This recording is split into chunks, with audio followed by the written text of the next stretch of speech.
Today is what I like to call a children's talk for adults.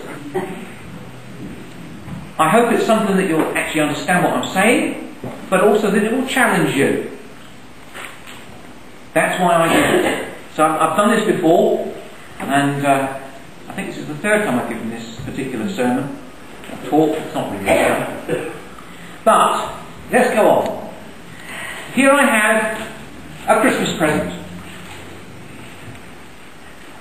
God gives to us all this gift. We all share this same gift. This gift is the gift of life. The problem is that God gives us this like this. It's an empty gift. It's up to us to choose how we fill our life. We'll fill it differently. We all have our own way of doing this. But what I've done is I've got another lot of boxes under my big box here, which actually I will slot in. And each of those gifts represents another one of the gifts that God gives to us. So I'm going to go through them one at a time, and hopefully in the right order so they'll pack in nicely. The first gift I've got is quite a big one, really. This is the gift of leisure. God gives us time for ourselves. You may spend that time sitting in front of the television, going to the film, going to the theatre, running a marathon, running a church if you're a deacon. That's all part of your leisure. That's the gift that God gives to all of us. Does our leisure say anything about us? Does the way we use our time say anything about us? I'm sure it does. Now you know how you use your leisure. I don't. Just think about how you use your leisure. Think about what it says about you.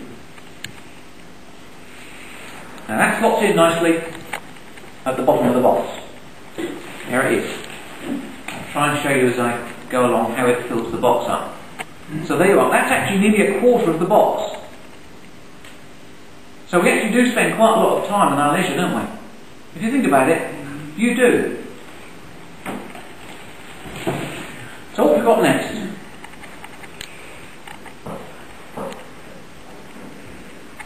This is a little bit smaller, this one. I think sometimes maybe this box ought to be a little bit bigger for most of us, because this is the box of family. Apparently, the average father in Great Britain today spends 5 minutes a day with his children. That's a sad reflection of the way we use our leisure, because we take away from our family to ourselves. Family is part of the way that God created us to be. He made us to be families. He created the first family. He put Adam and Eve together and He gave them children. He made the first family. That's the way God wanted society to work. It's rather a sad reflection on our society that families, more often than not, are broken down. 1 in every 2 families is a broken family in this country. Family is part of what God gives us. It's a gift to us. Let's cherish it.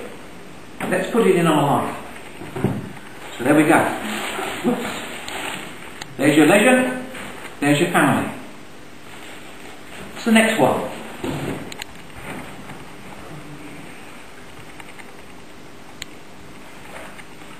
Very small one, this one. This is actually church. Most of us actually don't do much in church, do we? We spend very small amount of time in church. An hour a week, maybe 2 hours a week if you come to the evening service as well. Perhaps once during the week to a prayer meeting or a Bible study. But actually we don't do very much in church, most of us. We leave that to our deacons and our leaders, don't we? Our ministers. They're the people that run the church. We just come along. Should that be a bit bigger? Should that be a bit bigger for us? We have our families. We have our church families also. This is a part of God's gift to us. Do we cherish our church? Or do we just run in, do it, run out, and disappear for the next week? Challenge. Have a think about that one. So that one slots in beside our family. And here we go. 3 boxes so far. More to come.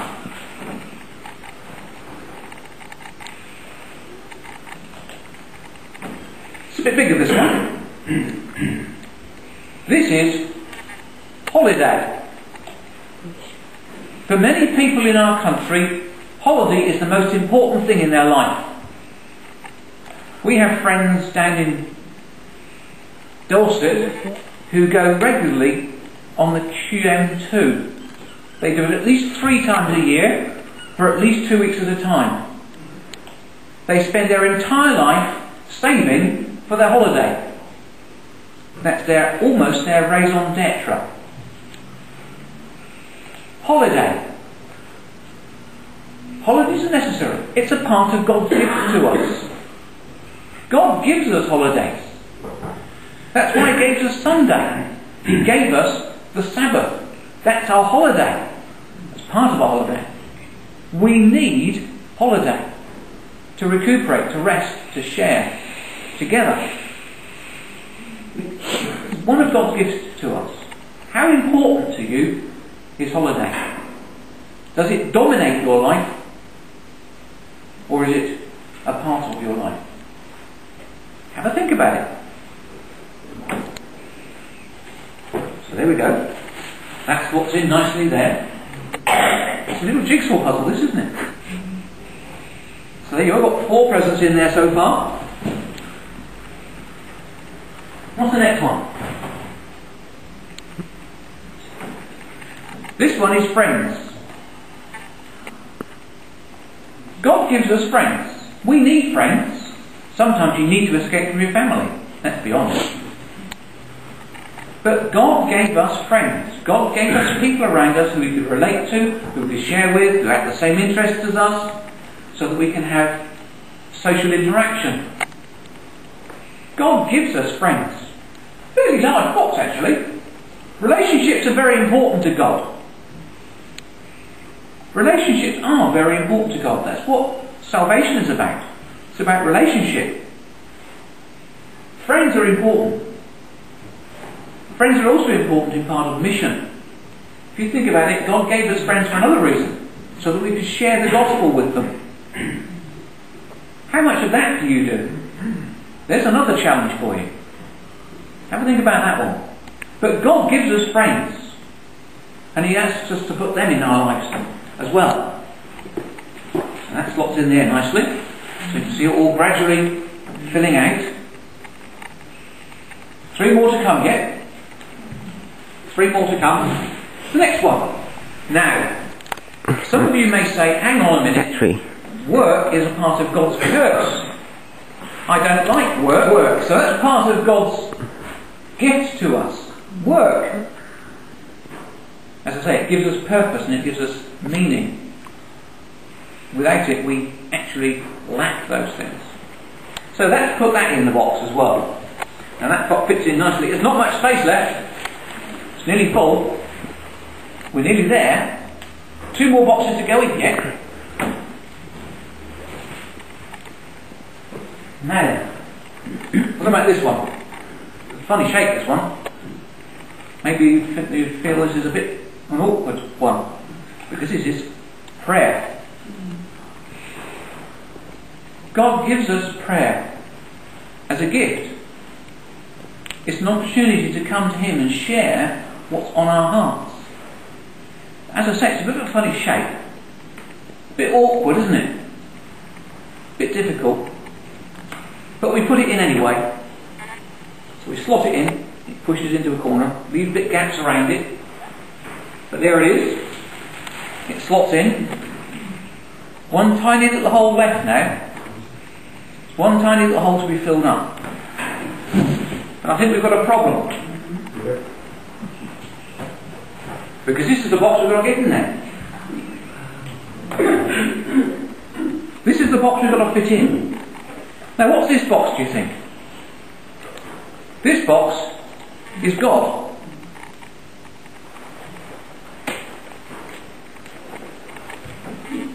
That box will not fit in this one very easily.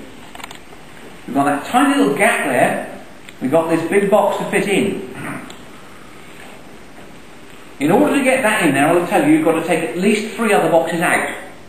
At least 3, possibly 4.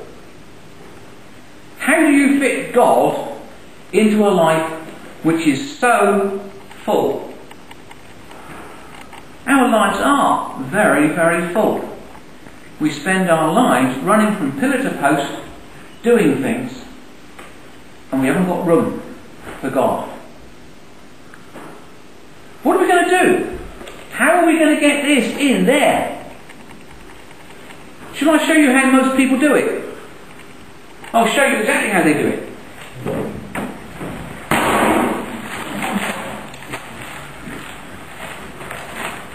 They crush it, and they fold it, and they roll it like a roller carpet. They take that one out because it doesn't fit any weight, so they kick it away, and they shove that one in its place. They think they've got God in their lives. Most Christians do that. I don't know if you've realised, it's actually very easy to do that without even thinking about it. To squeeze God into the gaps and to forget about Him for the rest of the week. To throw a little bit of God in and think we've made it. We've done it. But the problem's even worse than that. That's not God at all. It never was God.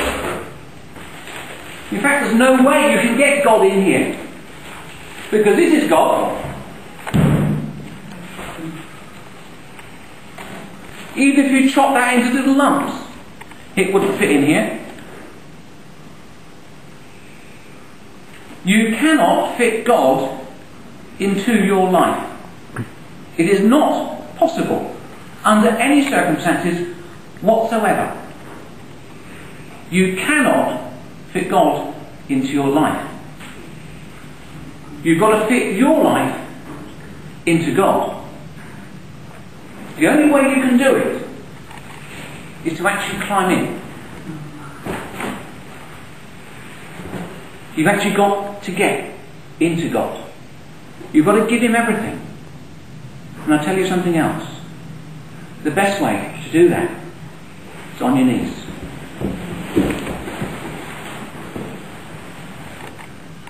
This is the only way you will truly get the fullness of God into your life. Forget trying to squeeze Him into the gaps. Forget trying to find places for Him. Put your life into God. Then you'll know that He's with you wherever you go. Whatever happens, when things go wrong, you're in God. When you're in joy, you are joyful with God. That is how you get God into your life. By putting your life into God.